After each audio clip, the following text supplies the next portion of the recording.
మీ business ఏదైనా మీ ఊర్లో promotion చేయాలంటే అది సుమన్ టీవీతోనే సాధ్యం. ఇప్పుడే సంప్రదించండి. మనం భద్రాచలం రామాలయాన్ని అంటే దాదాపు లక్షలు విలువ చేసే కెమెరాలతో ఆ గుడిని అక్కడ మనం బంధిస్తూ ఉంటాము. అది మీడియాలో కానీ లేకపోతే ఇతర మాధ్యాల ద్వారాగా ప్రజలకి చేరువ అవుతూ ఉంటాయి. అయితే యాదగిరి జిల్లాకి చెందిన లావణ్య తన కంటితో ఆ గుడిని చూసి ఎంతో అద్భుతంతో తన కుంచి ద్వారాగా గుడి రామాలయాన్ని ఆ చిత్రపటాన్ని ఈవో మేడం రమాదేవి గారికి ఇవ్వడం జరిగింది. అయితే మన దగ్గర లావణ్య ఉన్నారు, మాట్లాడదాం. అమ్మ లావణ్య, ఎప్పటి నుంచి మీరు ఈ ఆర్ట్ చేస్తున్నారు? నాకు ఈ ఆర్ట్ వేయడం అనేది నాకు ఒక ప్యాషన్. అది నేను చిన్నప్పటి నుండి ఒక 3 ఇయర్స్ ఉన్నప్పటి నుండి నాకు ఊహ తెలియనప్పటి నుండి నేను బొమ్మలు గీయడం నేను స్టార్ట్ చేసినాను. అండ్ 1 ఇయర్ కింద నేను ఇదే ఫీల్డ్ ని ఒక ప్రొఫెషన్ గా 24 అవర్స్ ఎఫర్ట్స్ పెట్టి ఇదే నా ఫీల్డ్ గా నేను మలుచుకున్నాను. అండ్ ఈ ఫీల్డ్ లోనే నేను కంటిన్యూస్ గా ఫ్యూచర్ లో కూడా ఉండాలని నేను డిసైడ్ అయ్యాను.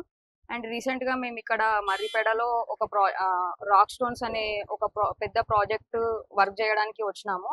ఆ రాక్ స్టోన్స్ మీద వైల్డ్ యానిమల్స్ వేసినాము. అది కంప్లీట్ అయిన వెంటనే మాకు ఒక థాట్ వచ్చింది, ఇక్కడికి భద్రాచలంకి వచ్చి పెయింటింగ్ వేయాలి, లైవ్ లో పెయింటింగ్ ని చిత్రీకరించాలి అని చెప్పి మాకు ఒక థాట్ వచ్చింది.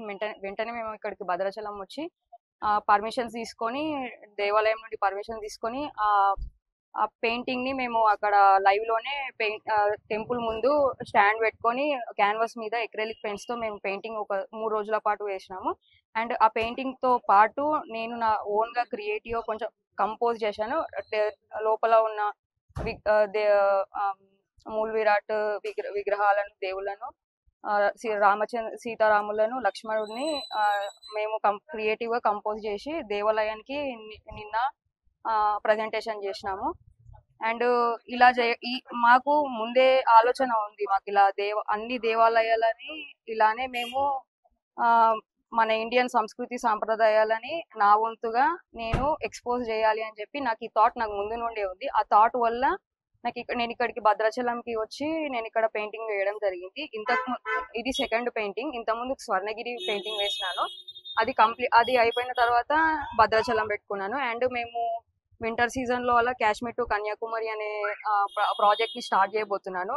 కంప్లీట్ గా దేవాలయాలని టార్గెట్ చేసుకుంటూ అక్కడ ఉన్న టెంపుల్ పరిసరాలను చిత్రీకరించి దేవాలయాలకి ఇవ్వడమే నాది టార్గెట్. నాది ఎందుకు అనంటే మన సంస్కృతి సంప్రదాయాలను కాపాడుకునే బాధ్యత మన మీదనే ఉంది. సో నా వంతు నేను ప్రపంచానికి ఎంతో కొంత ఎక్స్పోజ్ చేయాలా, అది నా టార్గెట్. అంటే ఇప్పుడు మామూలుగా ఇప్పుడు ఈ ఆర్ట్ చేస్తున్నారు మీరు, దీని మీద మీకు గుర్తింపు ఏమైనా వచ్చిందా? గుర్తింపు వచ్చినది. జనాలు బాగా లైక్ చేస్తారు. నేను ఎప్పుడు పెయింటింగ్ చేసినా గానీ మంచి విపరీతంగా అభిమానిస్తారు పెయింటింగ్ ని. జనాలకి కూడా వాళ్ళకి కూడా వాళ్ళు ఫోకస్ వాళ్ళు ఎక్కువ ఇంపాక్ట్ అవుతారు. నార్మల్ గా చెప్పడం వేరే, ఒక ఆర్ట్ ని బేస్ చేసుకొని మనం జనాలకి చెప్తే అది ఇంకా ఎక్కువ ప్రభావితం చెందుతుందని నేను అనుకుంటాను. జనాలు కూడా అలానే వచ్చి ఇంట్రెస్ట్ తో వచ్చి బాగుంది, చాలా బాగుంది, బాగా చేస్తున్నారు అని చెప్తారు. అక్కడే ఉంటారు కూడా కొద్దిసేపు. వాళ్ళకు కూడా చెయ్యాలి అనే ఇంట్రెస్ట్ ఉంటుంది. అండ్ ఇంకా వాళ్ళకు కూడా ఆలోచనలు వస్తాయి. నేను ఏదైతే పెయింటింగ్ వేస్తానో దానికి సంబంధించిన సబ్జెక్ట్ ని వాళ్ళు చూడడం జరుగుతుంది, దాని గురించి ఆలోచించడం జరుగుతుంది. సో అందుకే నేను ఈ పెయింటింగ్ అనే సబ్జెక్ట్ ని ఒక కమ్యూనికేషన్ గా తీసుకోవడం జరిగింది, జనాలను ఇంపాక్ట్ చేయడం కోసం. అండ్ సామాజిక అంశాలను కూడా దృష్టిలో పెట్టుకొని మన పొల్యూషన్, ప్లాస్టిక్, ఉమెన్ ఎంపవర్మెంట్ ఇలాంటి చిత్రాలను కూడా ముందు రోజులు దింపాలనేది నా గోల్. అండ్ ఇంకా మన Indian mythological stories like Lakshmi Narasimhaswamy యొక్క చరిత్ర, ఇలాంటి చరిత్రలని తీసుకొని ఒక సినిమా లాగా ఒక ప్రాజెక్ట్ థీమ్ బేస్ లాగా అన్ని పెయింటింగ్స్ వేసుకుంటూ రావడమే నా టార్గెట్. అండ్ యూత్ ని కూడా మోటివేషన్ ఇలా చేయడం అనేది కూడా నా గోల్. ఎలా అంటే ఇప్పుడు యూత్ నార్మల్ గా ఏదైనా జాబ్ వస్తే సెటిల్ అయిపోదాము అని చూస్తున్నారు. అలా కాకుండా వాళ్ళకు కూడా క్రియేటివ్ గా రకరకాల థాట్స్ ఉంటాయి. ఆర్ట్ అనే కాదు, క్రియేటివ్ గా థాట్స్ అనేటివి ఎన్నో రకాలుగా ఉంటాయి. వాళ్ళకు కూడా ఉంటాయి.